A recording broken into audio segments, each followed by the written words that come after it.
Is anybody in here in a long-distance relationship? Anybody in here? It sucks, right? It freaking sucks. Why? Why, ocean? Why?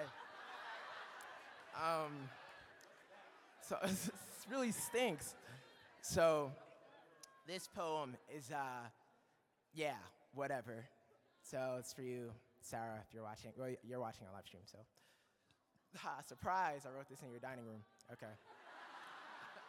She's like, what are you writing? I was like, it's poems for the show, you know. About like the environment and stuff. Okay. Wow. All right. Gonna do this. This is the tune that my tambourines and my knees play whenever we kiss. This is us watching a rerun of the London sunset from the comfort of your couch, your body slung across mine like a quiver of golden arrows. The Atlantic Ocean is approximately 4,105,000 feet long. On a good day, I can be mistaken for 5'10". For the sake of my NBA dreams and fragile self-esteem, let's round that up to 6 feet. Because if we round that up to 6 feet, then it would only take approximately 36 billion Joshuas stretched out like a giant bridge of beard and brawn to traverse the gap between the shores of this gorgeous city and that rain-soaked island you call home. On most days, these sorts of numbers make me the world's saddest mathematician. So as of late, instead of poring over the equations that keep our heartbeats at ocean's length, I've been transcribing our silence into jazz chords. I figure it's the easiest way to make music out of all this melancholy. So here goes. A blues for Sarah, my transatlantic love manifesto. Chapter 1. How about we write a joint letter to the Department of Age and ask for a refund?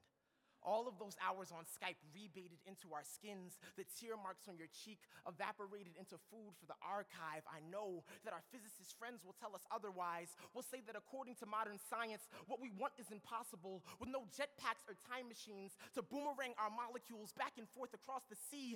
But maybe, if you just close your eyes tightly enough, every airliner that travels over our heads will transform itself into a paper plane, cast from my side of the classroom to yours, a simple message scrawled on the inside of its aluminum stomach. I do not know if this will work out in the end, but I have a daydream of your face being in very close proximity to my face at least once a day. And I know that that has to count for something. Chapter 2. 79% of my love poems pay taxes to the empire of your lips.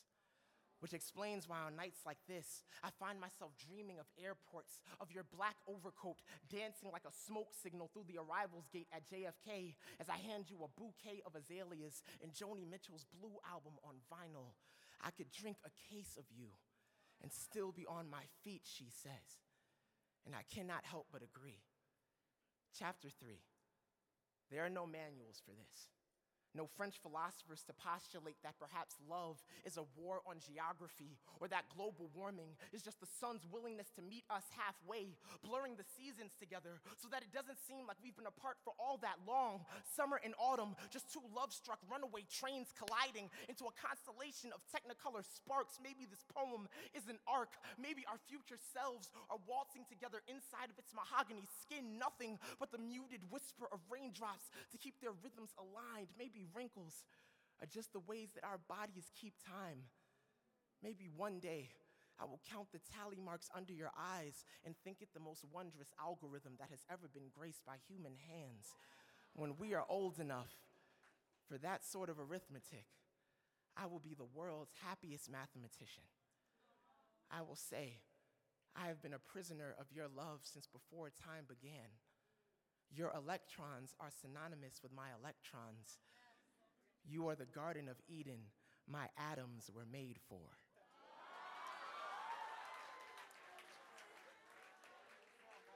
Chapter 4. You are still my favorite thing about the ocean. I could swim the length of you, darling, and never have to breathe.